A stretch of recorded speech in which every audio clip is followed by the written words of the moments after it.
هادي له وأشهد أن لا إله إلا الله وحده لا شريك له وأشهد أن محمدا عبده ورسوله لا نبي بعده.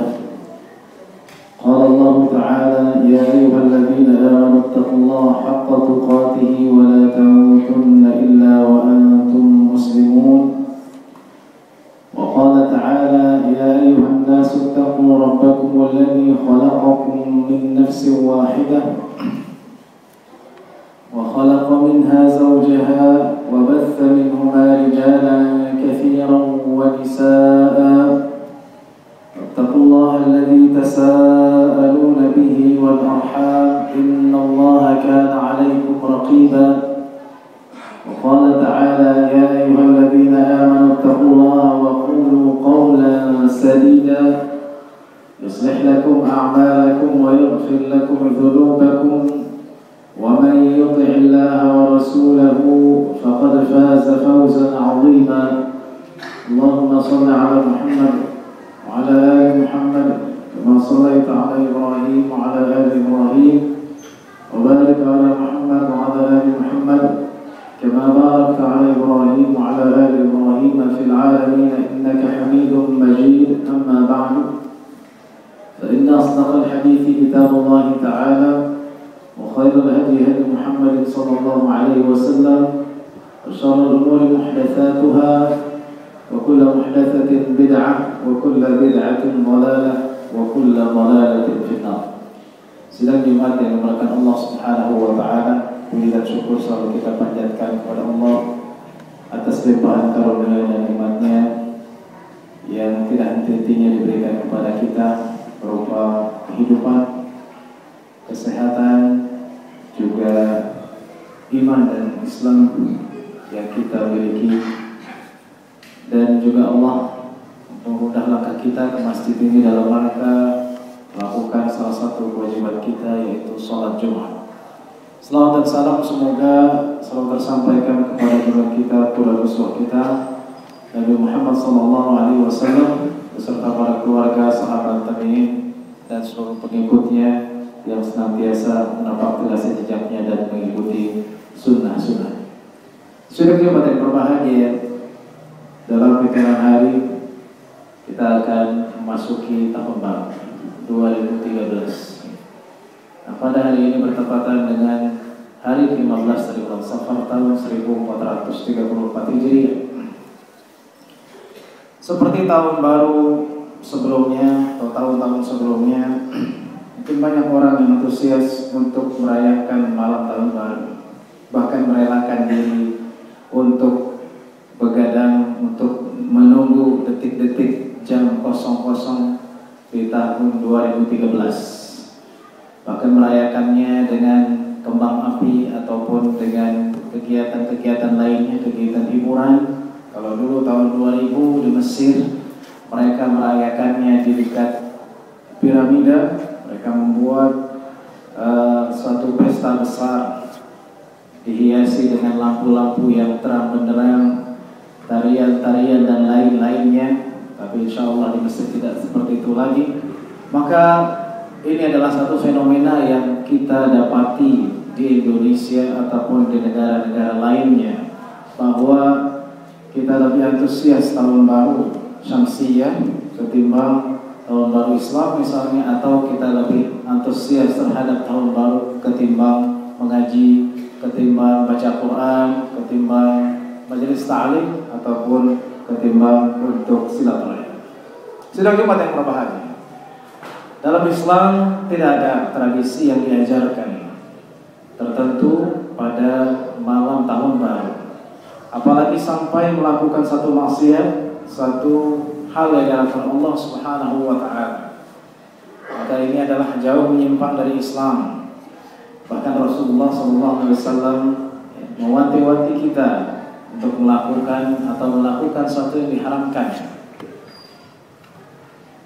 yaitu disebut dengan hududullah, batasan-batasan Allah Subhanahu wa taala. Karena kita sebagai umat muslim yang terbesar di Indonesia, apabila satu perbuatan kita sebagai umat muslim yang orang bilang bahwa umat Islam di Indonesia adalah umat terbesar, umat terbanyak di dunia yang jumlah penduduk muslimnya melebihi 200 juta, tapi ada sesuatu yang kita lakukan dan itu menyimpang daripada Islam, maka ini adalah menjadikan malu di dalam diri kita bahwa kita negara Islam tapi belum bisa menanamkan nilai-nilai Islam itu pada diri kita dan juga keluarga kita. Rasulullah SAW bersabda dalam hadis yang sangat masyhur dalam riwayat Tirmidzi dan lain-lainnya, haditsun hasan, min husni islamil mar'i tarkuhu ma la ya'ni. Jadi ciri orang Islam yang baik, dia meninggalkan yang tidak bermanfaat baginya. Kalau malam tahun baru itu dia berfoya-foya, lupa akan Allah Subhanahu wa ta'ala, bahkan mungkin subuhnya juga kebablasan karena begadang malamnya, maka itu jelas bukan lagi tidak bermanfaat. Itu memalingkan dia dari jalan Allah Subhanahu wa ta'ala. Atau menyiapkan kembang api, petasan, sehingga jatuh korban gara-gara main petasan. Itu juga tidak bermanfaat, bahkan memudaratkan. Yang diajarkan oleh Islam, dan sering saya sampaikan bahwa setiap hari manusia berkurang umurnya. Dan ketika berkurang umurnya, dia bermuhasabah, dia introspeksi diri bahwa dirinya akan menghadapi kematian. Ya. Jadi kalau tahun baru kemarin, tahun 2012 masuk, umur kita 30, tahun 2013 kita bertambah 31, 41, 51 atau lebih dari itu, maka itu artinya kita semakin dekat dengan kematian. Dan orang yang dekat dengan kematian bukan bersenang-senang. Ya, apakah dia bersenang-senang mengatakan saya ingin mati, saya senang, ya, mari kita bikin pesta. Orang yang mati, orang yang ingin, dia tahu bahwa dia akan menemui ajalnya, dia akan mempersiapkan dengan sesungguh-sungguh. Bagaimana mempersiapkannya? Mempersiapkannya adalah memperbaiki dirinya sehari demi sehari, bulan demi bulan, tahun demi tahun. Jadi kalau tahun itu terus bergulir berganti, 2013, 2014, 2015, 2016 terus dan 2020 seterusnya, tapi tidak ada perubahan yang kita lakukan, maka itu sama saja. Dan kita masuk dalam golongan orang-orang yang merugi. Dalam surat Al-Asr, a'udzubillahi minasyaitonir rajim, wal 'asri innal insana lafi khusr illa alladziina aamanu wa 'amilus shalihati wa tawassaw bil haqqi wa tawassaw bis sabr. Demi masa, kata Allah Subhanahu wa taala, sesungguhnya manusia di dalam kerugian yang nyata. Lafi, innal insana dengan huruf taukid, ya, kemudian la ini taukid juga, maka manusia sungguh dalam kerugian, kecuali orang-orang yang bagaimana? Orang-orang yang beriman dan beramal soleh. Bukan itu saja, mereka berwasiat dengan kebaikan dan kesabaran. Kalau 4 hal ini tidak dilakukan, maka kita akan terus merugi. Hidup kita, umur kita bertambah, kita sudah punya anak, sudah punya cucu, tapi kita tidak mengamalkan ini. Iman mungkin kita semua KTP Islam, tapi tidak beramal soleh. Beramal soleh sudah dilakukan, tapi tidak adanya wasiat dengan kebaikan dan kesabaran, kita mungkin. Kenapa? Iman dan amal soleh, oke. Banyak orang saya sering beramal soleh, dia mengatakan pada dirinya, saya sering menyumbang masjid, saya sering melakukan puasa Senin, saya sering melakukan. Tapi tidak cukup. Allah Subhanahu wa taala melanjutkan wa tawassaw bil haqqi wa tawassaw bis sabri. Berwasiat dengan kebenaran dan berwasiat dengan kesabaran. Karena buktinya banyak manusia tidak mampu menerima nasihat. Dia ingin hidupnya jalan dengan sendirinya. Kalau ada orang yang nasihatin, dia mengatakan jangan ikut campur urusan saya, urusi urusanmu. Atau dia akan mengatakan jangan sok alim, ya, jangan sok suci, ya, jangan mencampuri urusanku, jangan kau ganggu aku. Karena menerima nasihat itu adalah suatu akhlak yang sangat terpuji. Juga memberikan nasihat kepada orang lain. Jangan sampai diri kita baik tapi keluarga kita tidak baik.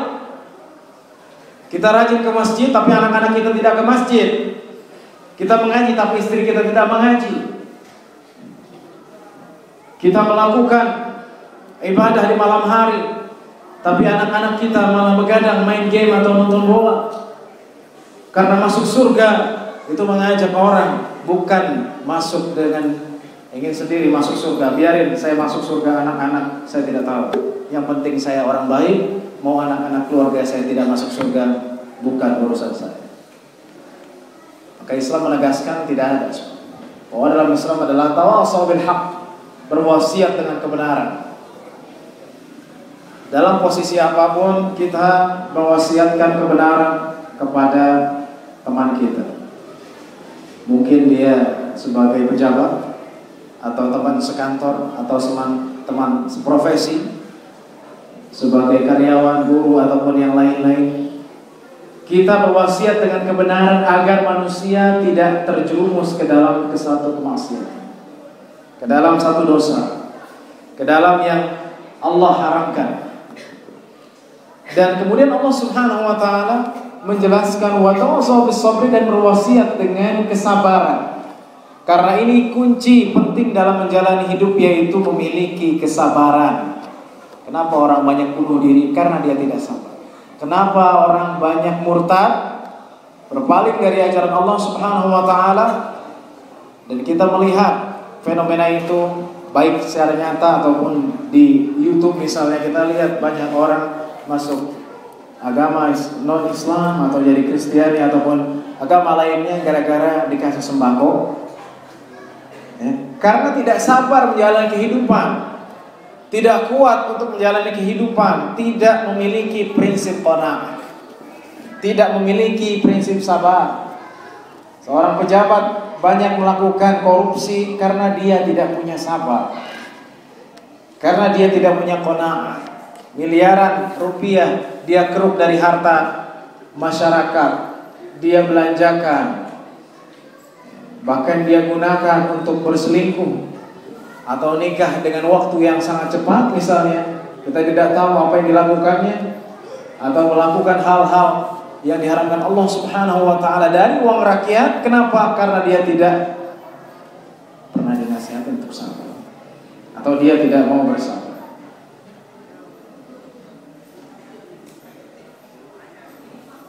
Jadi kalau kesabaran ini hilang daripada jiwa muslim, maka yang terjadi adalah kerusakan iman. Anak sekolah banyak tawuran hanya gara-gara disinggung sedikit oleh temannya atau sekolah lain, akhirnya tawuran dan banyak korbannya bahkan meninggal. Antara suku, antara kampung, tawuran itu gara-gara hal sepele. Kenapa bisa terjadi? Karena tidak adanya kesabaran. Sidang Jumat yang berbahagia. Kemudian perkataan yang sering dilontarkan, yang sering disampaikan oleh khutbah, yaitu perkataan Sa'id bin Musayyib atau tabi'in lainnya, pasti bukan hadis Rasulullah SAW. Man kana yawmuhu mithla amsihi fahuwa rabih, wa man kana yawmuhu khairan min amsihi fahuwa rabih, wa man kana yawmuhu mithla amsihi fahuwa khasir, wa man kana yawmuhu syarran min amsihi fahuwa mal'un. Barang siapa yang hari ini lebih baik daripada hari kemarin, maka dia adalah orang yang beruntung. Barang siapa hari ini sama dengan hari kemarin, maka dia adalah orang yang merugi. Dan barang siapa hari ini lebih buruk daripada hari kemarin, maka dia adalah orang yang terkutuk. Jadi kita lihat posisi kita. Apakah semakin hari kita semakin membaik?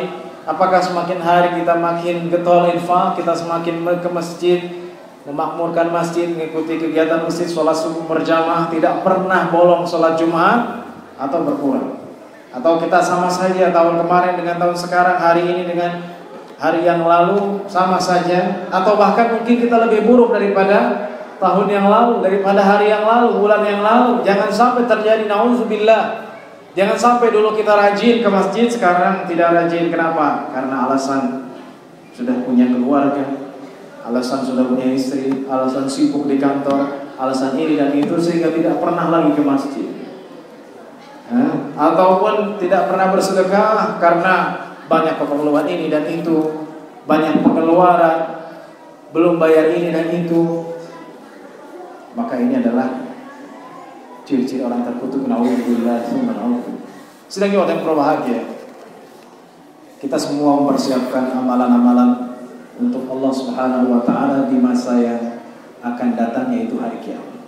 Kalau orang mampu membeli tiket untuk konser malam tahun baru atau liburan di Dufan atau di tempat-tempat tertentu, dia merogoh uang yang banyak, ya, ratusan ribu jutaan rupiah untuk sesuatu yang sifatnya sementara, hanya momen tahun baru, tidak mau lepas, tidak mau ketinggalan, ya, yang mungkin hanya sehari. Dia mempersiapkan, dia menabung 100 ribu, 200 ribu untuk tahun baruan. Maka kenapa kita tidak memikirkan hari depan, yaitu negeri akhirat, yaitu ad-darul akhirah, yaitu rumah yang terakhir yang tidak ada lagi batasannya. Apakah kita mempersiapkan? Kita mempersiapkan tiketnya, kita mempersiapkan amalannya agar kita masuk ke dalam surga khalidina fiha abada, kekal selama-lamanya. Kita berkata kepada diri kita bahwa kita komitmen, bahwa saya komitmen akan melakukan, mengumpulkan tiket itu. Saya akan mengumpulkan amal soleh itu agar saya bisa masuk surga yang itu bukan sehari atau sejam, tapi itu untuk selama-lamanya. Maka kita camkan dalam diri kita bahwa saya mulai sekarang, sebelum tahun baru 2013, saya akan melakukan perbaikan. Saya akan menabung untuk akhirat. Karena bukan dunia saja yang ditabung, tapi akhirat pun butuh tabungan. Apa itu tabungannya? Itu amal soleh. Apa itu tabungannya? Itu keikhlasan. Apa tabungannya? Itu kesabaran. Apa tabungannya? Yaitu selalu menjalani dengan yang sesuai jalan Allah Subhanahu wa ta'ala. Maka dengan demikian, kalau kita di tahun baru ini dengan ketaatan kepada Allah Subhanahu wa ta'ala, kita bertafakkur, memikirkan diri kita yang lemah ini, yang semakin tua, kita akan bertemu dengan Allah Subhanahu wa ta'ala. Niscaya kita akan menjadi hamba-hambanya yang selalu baik di sisi Allah dan juga di sisi manusia. Amin ya rabbal alamin. Barakallahu lakum fil Qur'anil azim wa nafa'ani wa iyyakum ma fihi min ayati wa dzikril hakim. Aqulu qawli hadza wa astaghfirullah.